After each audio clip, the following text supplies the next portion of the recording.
I'm Jo Padgham. And I'm Robin Ewing. And we're co-conveners of the Foundation for Learning and Literacy. And we have here today Jane Caro. And it's great to be here as well. Now, you guys have come up with 11 touchstones that are the sort of basic, the foundations of the foundation. Exactly. Can you take us through what some of those touchstones are? We can. Let's start with the first one, Jo. Yes, so we developed these 11, and we were thinking a magic 10, but the magic 10 turned into 11, because we wanted people who accessed our website and found out about us to actually really know what it is we stood for and what are the beliefs and therefore the practices that we are saying underpin our foundation. So the first one is very, very much, I think, probably the most important. And I'll just read it for you, Jane. A fair and equitable society depends on every citizen being able to read and write. Being able to read and write gives people equal access to information, employment, enjoyment, and further educational opportunities. And we unpack that a little more. Fantastic. And so what are some of the others, Robin? Well, the second one is about the importance of oral language as a foundation for literacy learning. And I guess one of the things that is so important about that one is that joy of talking and listening and playing with language, with rhymes and poetry, nursery rhymes, etc., so that children understand that they need to engage in meaningful dialogue together as a starting point. So it's really about communication. Communicating. Getting to know what they think, what other people think, what they want, what other people want or don't want them to want. Exactly.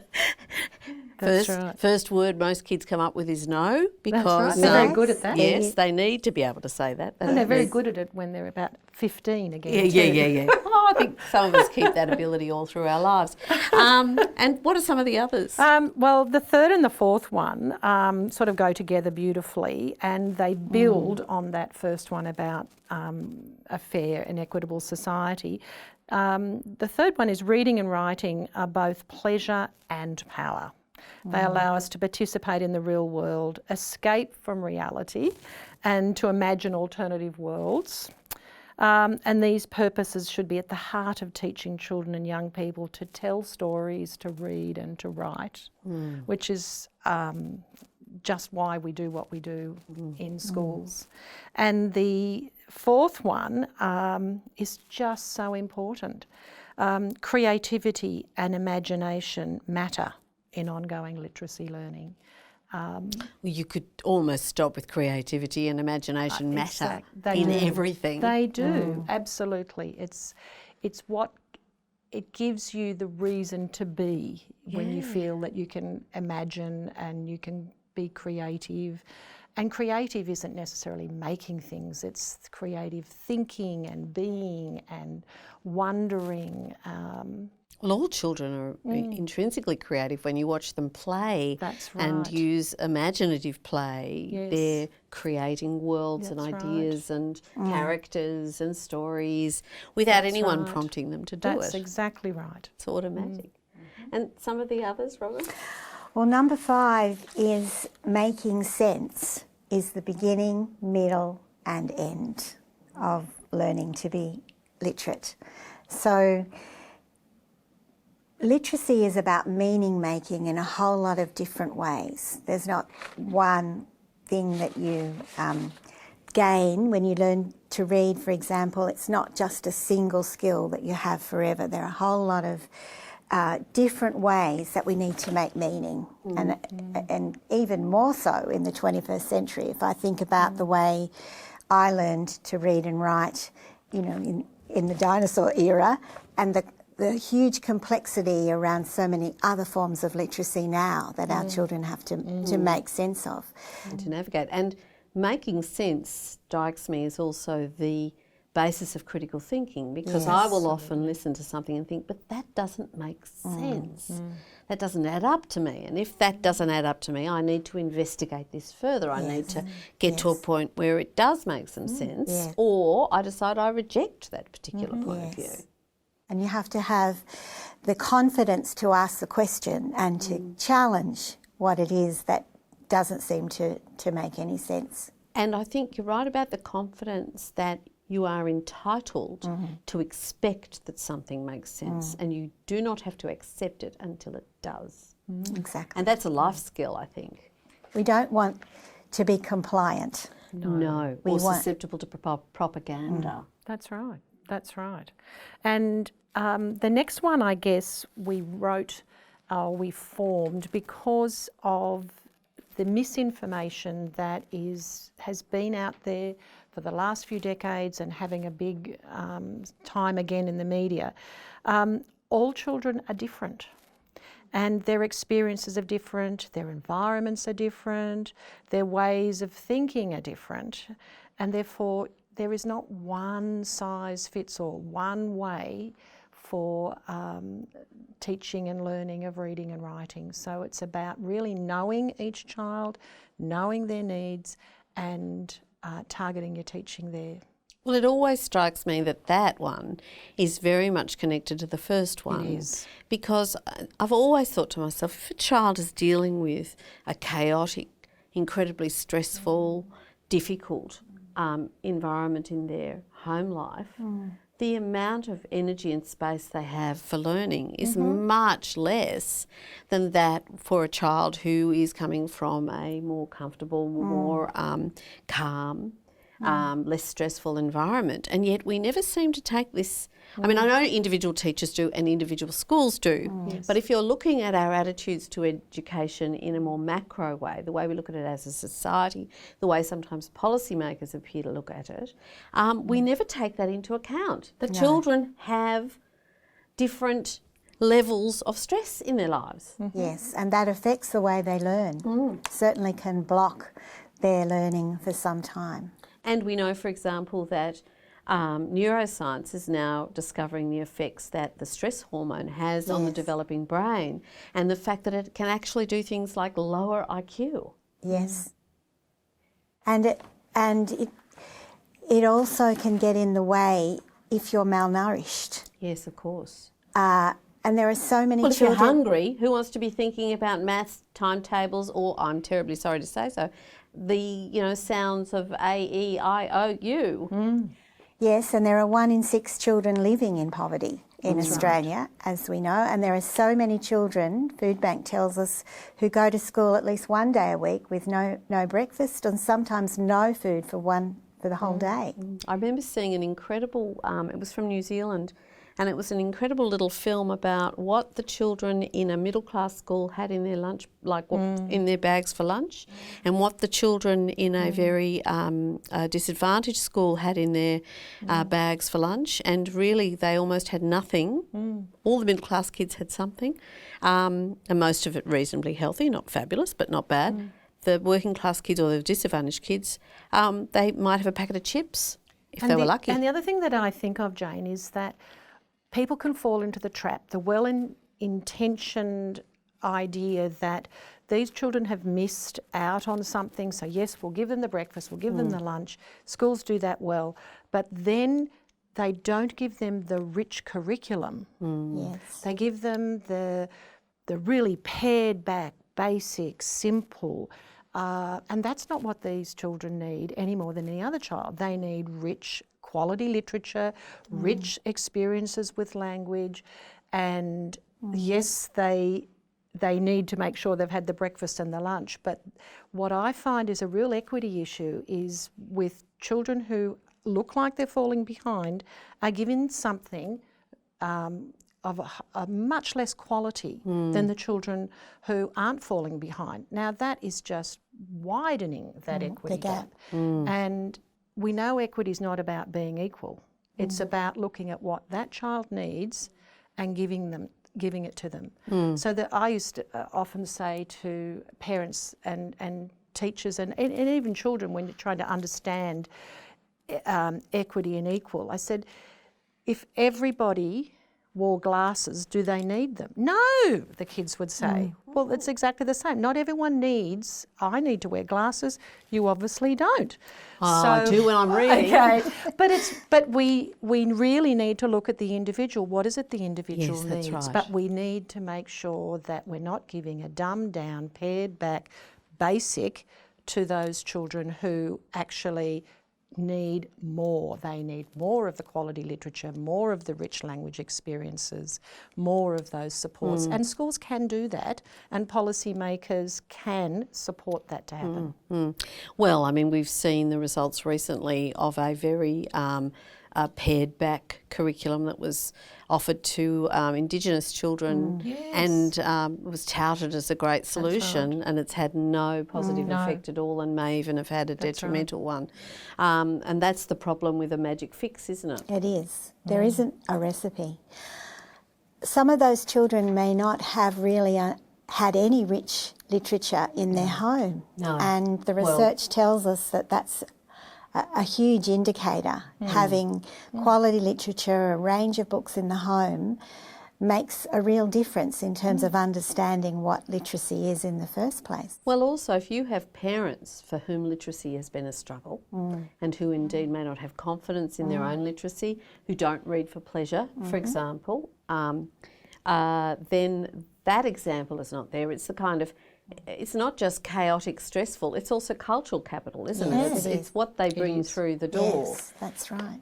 And if parents are stressed and they're trying to hold down a number of jobs or get a job, they're not necessarily in a position to take the time to have a rich storytelling time together, to engage in the kind of questioning and answering the questioning, because every child asks why thousands of times. So they often need, a high quality preschool and early childhood context where those kind of things are emphasised. Whereas a child who's had all of those in their home is going to need different things to continue to further their literacy development. Because also we mustn't make the mistake of thinking that it's always children from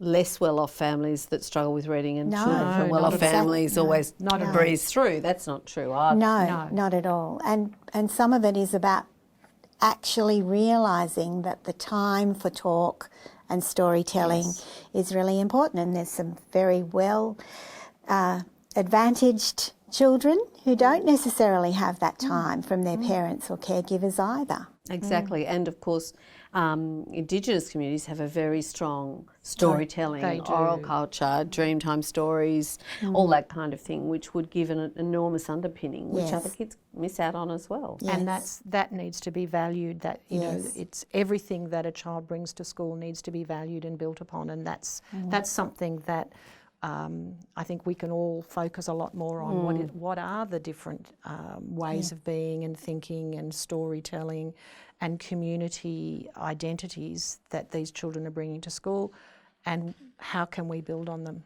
So it's more about the approach fitting the child, not the child having to fit the approach. And I say our schools have to fit our children don't have to fit our schools. Yeah. And children need to be able to see themselves in the books that they're reading and sharing together. And children who come to school with other languages other than English need to be encouraged in their own language.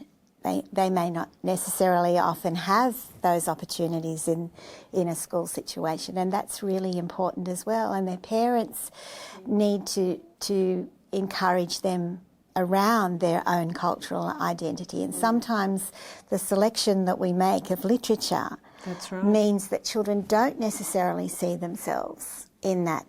And really now, because looking at the literature that's available to Australian families and children in schools, there is so much where each child can see themselves in that book, because my skin colour's in that book, my food is in that book, the way my nanny dresses is in that book, or my nonna, and then they think that reaffirms who I am. And the identity every child will be a stronger learner when their identity is affirmed. This is slightly off the topic, but I just have to throw it in there.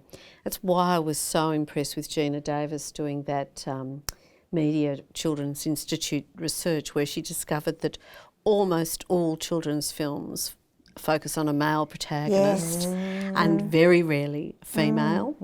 For example, Finding Nemo, there's one female fish in the entire ocean and she can't remember her name from one minute to the next. So it's, that's another thing I think that has improved vastly in children's books, that we are now asking boys to identify with girls as well as girls always having to identify with boys. It's nice to see that change. This battered old feminist is keen on that. It's very important. It is, and also to be able to identify with people from different cultural backgrounds, because it's not only that you want the child to see themselves, but the child to see that it's possible to be a different kind of person and still be someone you can imaginatively engage with. And we've got a part of our website, Jane, that we're growing called School Success Stories, where these 11 touchstones, when we know of a school that's really demonstrating 1, 2, 3, 4, all of them, we help them tell their story. And some of the schools that we are able to work on telling their story are telling that story of working with families who have got a really rich cultural breadth in the school, bringing that in. What does that look like?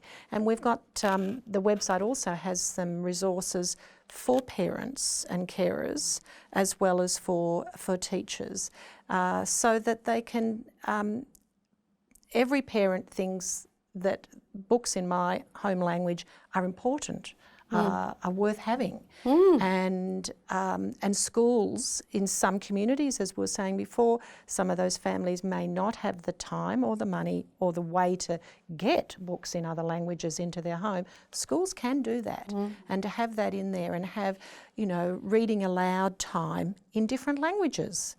And children can go, oh, that's what it sounds like in Vietnamese, that's what it sounds like in Polish, or whatever language it might be, and to see the same book, The Very Hungry Caterpillar, it's in 20 plus languages. Well, school libraries need to have as many of those copies of those books there, so that children go, look what it's like. And controversially, now we're having children's books where there are 2 mummies or 2 That's daddies, exactly or right. very different kinds of families. They need to see themselves in the literature, in the classroom, in the language experiences. But you're also broadening the idea, and I think this is what some people object to. I think it's great, but there you go, polarisation again.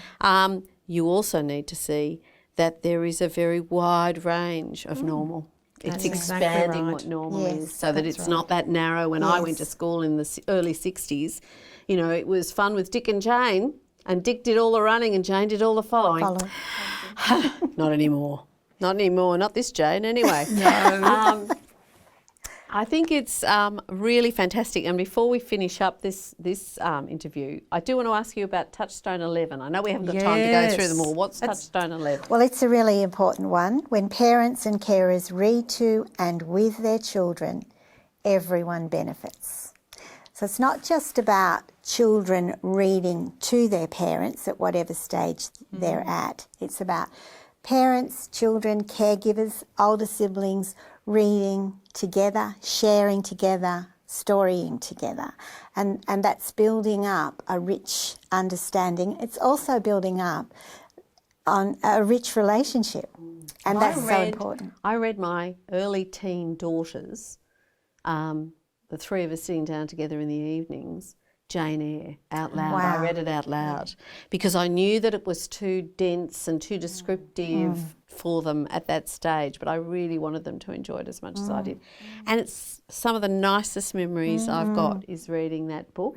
We read a few other books. I read them aloud when the girls could have read them easily themselves, but there was just something lovely about that. And I think too, just building on that, the role that teachers and schools can play is to invite families into the school and model that so that everybody sees that that's important. And then those families who are trying so hard to do the right thing by their child and thinking, oh, we've got to put them into tutoring, they've got to do this program, they've got to do in this way, lockstep, can come in and actually see the school modelling those family reading relationships and see the joy in it and the benefits. You're for learning everyone. without even realising you're That's learning, and right. that's the best way to learn. And and it values that partnership, which education is between the families and the school. Well, congratulations on the foundation of the foundation for learning and literacy, and thank you for a wonderful, rich and interesting conversation. Thank you, Thank you, Jane. Jane. Very generous. Yes.